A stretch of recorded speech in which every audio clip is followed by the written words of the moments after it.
So I hop out of the pit, which is very deep, and I'm just taking a break, and Dale is still excavating away. Then all of a sudden I feel like something comes into the back of my head and looks through my eyes.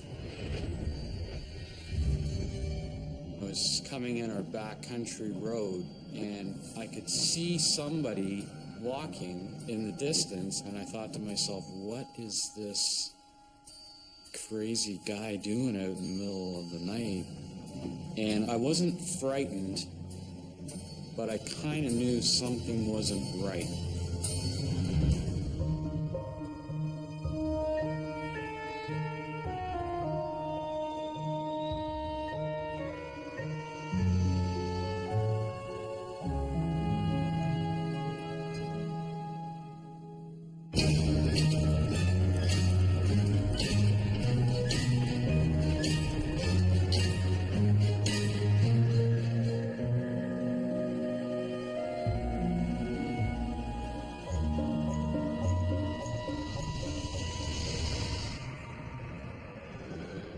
Always had an interest in archaeology when I was a child growing up. I went and did a BA degree at University of Toronto. And it was during that time in the summers I was working at prehistoric sites. And it was in the mid-'80s, maybe 86, 87, around there when I went to work at a protohistoric Huron village site just outside of Hamilton, Ontario, and near Clapus's Corners. Protohistoric means it was a purely prehistoric native site, but we found like a bead of copper, but it wasn't native copper. In other words, it had tin in it, so it was European, but it was square. It was the shape of a dice. So obviously Europeans had been there. You know, it would be early on. It would be a trade item that had somehow landed there. So we started the excavation, and we found all these features. And by feature, I mean it's just a discoloration within the clay. So basically we're looking at, I guess you call them shadows. An ancient Aboriginal structure, a shadow or a ghost of what was once there. But what else does the land hold? Hi, I'm Lawrence Chow. I grew up in Toronto, and it's a city that will always be home to me. But I'm not alone. Most of us are attached to some place or another, whether it's a town, a house, or a patch of land. We've all got a favorite spot. And sometimes that place is so special, we can't even imagine leaving it after we die. Today, we meet David and Cam. Both men have hair-raising accounts of seeing ghosts that had such a bond with the land that they just couldn't leave.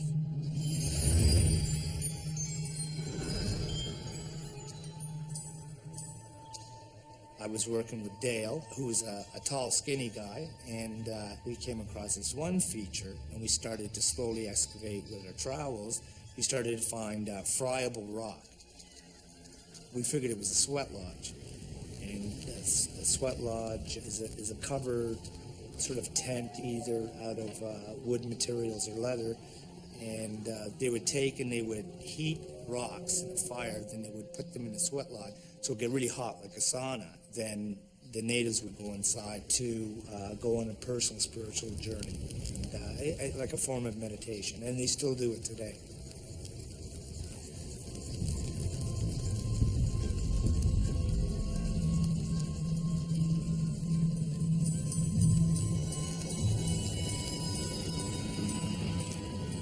So we were excavating, we removed all the friable rock, we get to the bottom of the feature, and there's a smaller feature underneath that.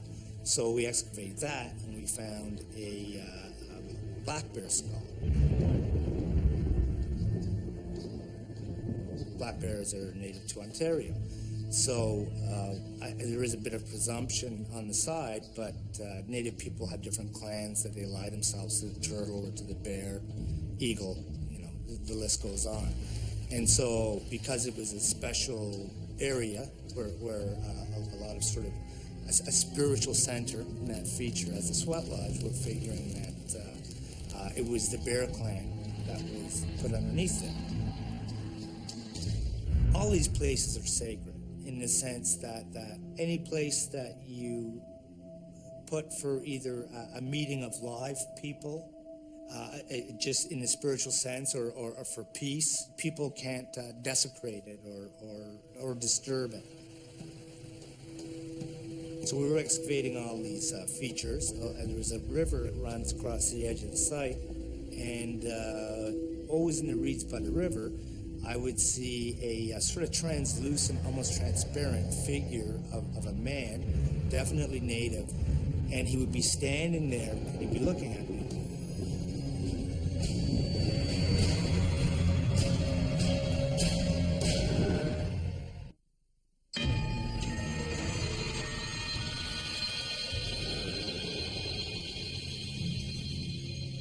I was working with Dale, who was a tall, skinny guy, and we were excavating away. And we found a black bear skull.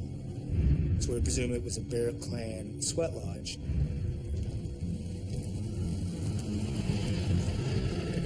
There's a small creek that runs across the edge of the site. I noticed a sort of translucent, almost transparent figure of a man, definitely native. And he would be standing there, and he'd be looking at me. He'd always be out of the corner of my eye. And it wasn't just looking at me, it'd just be looking in the direction where we were working. It was a very small crew. It'd just be a flash for maybe 4 or 5 seconds, that would be it. And I would notice, I would just keep on working. I mean, there's nothing you can do or say one way or the other about it. In fact, I didn't even tell Dale. He was nude up top, and it was like, I couldn't say if they were leather or whatever. I presume they would be if it's that early in time. It was like leggings from about here, from his knees up to about his waist. He's not hiding at all. He's watching. It was kind of passive. It could be just out of curiosity. You know, he's probably very curious, right? I mean, I would be too. I don't know. Me personally, if I'd been sitting there for 450 years, I'd be pretty curious at anything that would come along. So anyway, I hop out of the pit, which isn't very deep, and I'm just taking a break, and Dale is still excavating away. Then all of a sudden I feel like something comes into the back of my head and looks through my eyes, which is kind of disconcerting, but you're just sort of, what's that? And I'm looking at Dale, and then all of a sudden this voice, which isn't mine, it's like coming from behind me, says, look at his knees. He's going to have knee problems later in life. It's like literally somebody looking through your eyes. It's the weirdest thing. It's like your brain trips out, and now somebody is cognitive of your eyes and then describing it to you. If that makes sense. Like it's their cognizance that's transferred to your brain and not your own. So I was annoyed, and I shook my head and I turned, and I couldn't see anything.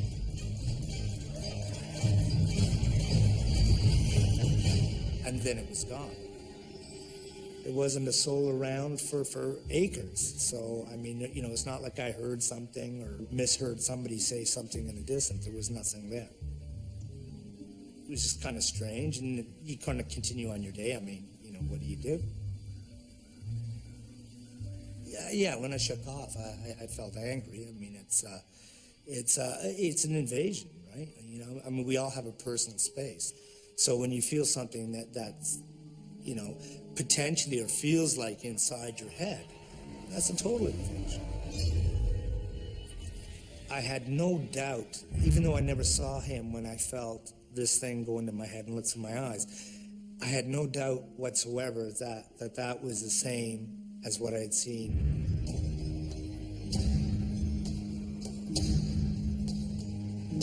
So from there I assumed that it would be some kind of medicine man or healer, because that was his first interest. It wasn't, you know, I mean, he had choices of what he could say if he wanted to say, like, you shouldn't be excavating there, you shouldn't be here. It's never on the defensive, just making a point. And maybe with the two of us standing there at the time, I was fine physically and spiritually, and Dale, I'm sure, was fine spiritually. I mean, you know, from talking with the guy. So maybe that was the only problem that he saw, you know, as part of his feeling as a healer.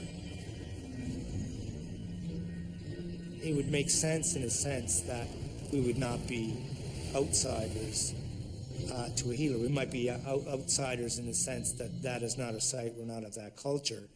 But based on modern healers that I have met, it's a universal way of thinking and looking at things. In other words, I'm a human being first, and then it's my culture. The important thing is a spirit which crosses all boundaries.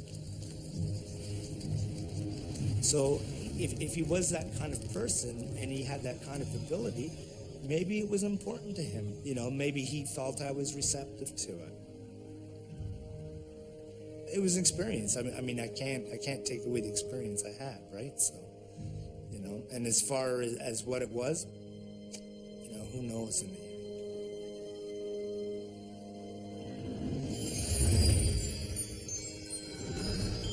Ghostly possession, or a native spirit trying to see his land through the eyes of the living.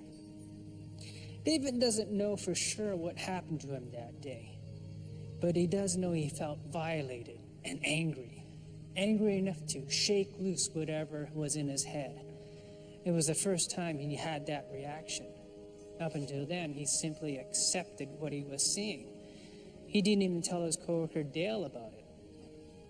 If a ghost wanted to enter his body, this passive nature could have been an invitation. But David's angry reaction would have chased it out for good. My family had acquired a resort back in the early 1890s. My great-grandfather had come over from England and had gotten some free land grants from the Ontario government, and he had settled on a piece on Lake Abase. And by the time I was approximately 16 years old, my mother had taken over the management roles of Port Cunnington, and I had spent some of my summers working at the lodge, and it was just a great time. And the connection that it was my family's, I think, you know, really pushed me to, well, I can't leave this job because, you know, it would be like disobeying the family law. So I stayed and did it, and it was fun. Cam Loader knows all about attachment to the land. He grew up at his family's lakeside resort and still lives there today. But Cam thinks he's not alone in his love for the place, because one dark night, he says he ran into someone who's been walking the land for over a century. At about 12:30, I was on my way home, and I was coming in our backcountry road, and I could see somebody walking in the distance, and I thought to myself, what is this crazy guy doing out in the middle of the night? And I wasn't frightened, but I kind of knew something wasn't right.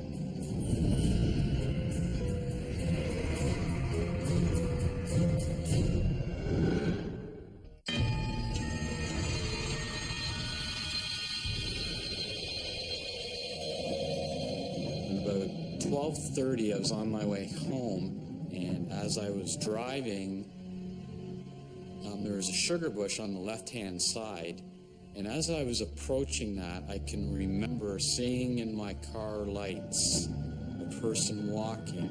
Then I slowed down, and as I slowed down, I looked, and my first thought was, my God, that looks like my grandfather. It was a little bit of an eerie feeling, especially the fact that he had passed away.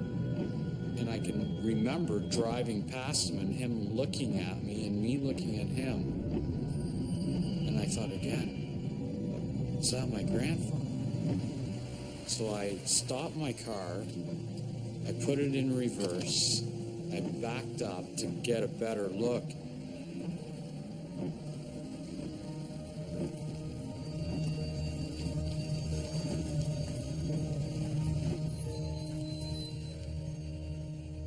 And I got out of the car and he was gone. I got out of the car, there was no footprints, nothing to be seen. And I can still remember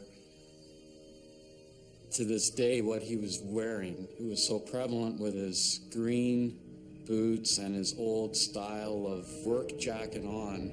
And his jacket wasn't ripped or torn that I noticed. It was, you could tell it was old. And really, I remember that kind of blank look in his eyes looking at me. I remember driving home, getting out of my car and thinking, what the heck did I just see? And I immediately went through the old family photo album, and I could pinpoint who it was, and I knew right away that it was Percy Cunnington. My great-uncle Percy Cunnington was my grandfather's younger brother, who had spent some time of his life working at the lodge, and he had a household that wasn't too far down from the resort. And no, I was not a believer. I never, I wasn't a believer in ghosts or seeing unexplainable things. I mean, to me, he truly resembled a normal person. The Percy that Cam describes wasn't transparent or shadowy. He looked alive. It was only the lack of footprints that led Cam to believe he was supernatural. But he says he saw Percy again, and this time, Cam had no doubt he was seeing a ghost.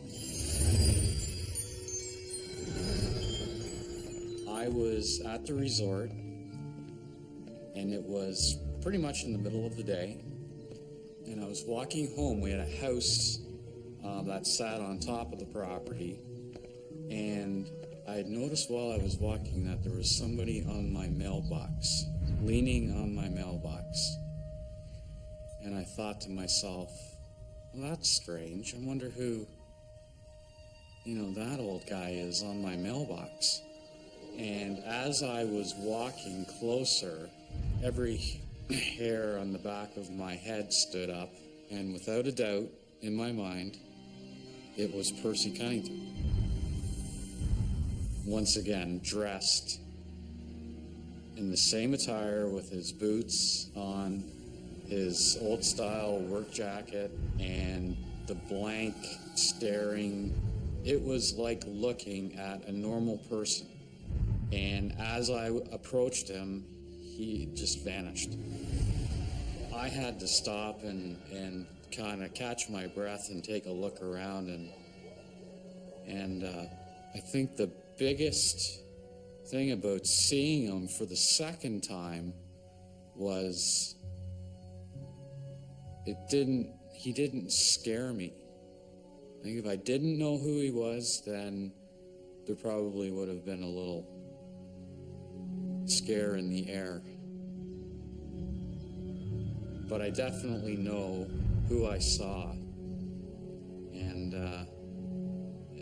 for me, it was a real experience. My sense from Percy was he was a stubborn man. I can remember my mother saying he was a very stubborn, hard-working man. Very kind man. And he didn't like to be ever told the answer was no. If that wasn't enough, this was again during the day, and I was on the back of the resort walking over to access our east property. And as I was walking down on the porch door, there was a man with his hand on the door and his foot crossed, staring over in my direction. And it was Percy Cunnington again, dressed in the exact same attire with the boots and the jacket and that blank expression staring at me. and he was standing at his nephew's house, Charlie Cunnington, who had one of the original houses on the Port Cunnington property. I thought, I have to run and get my wife so she can see this. So I remember turning around, going into the resort and grabbing my wife and saying, "Come now." Well, she came out with me and Percy was gone.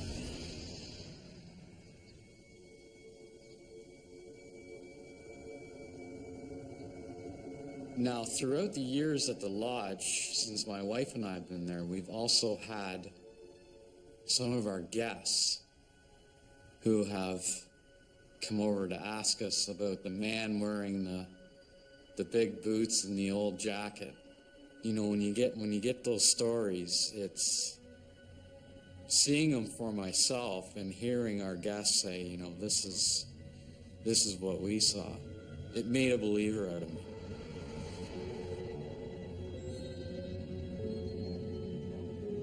I've had no sightings of Percy since then.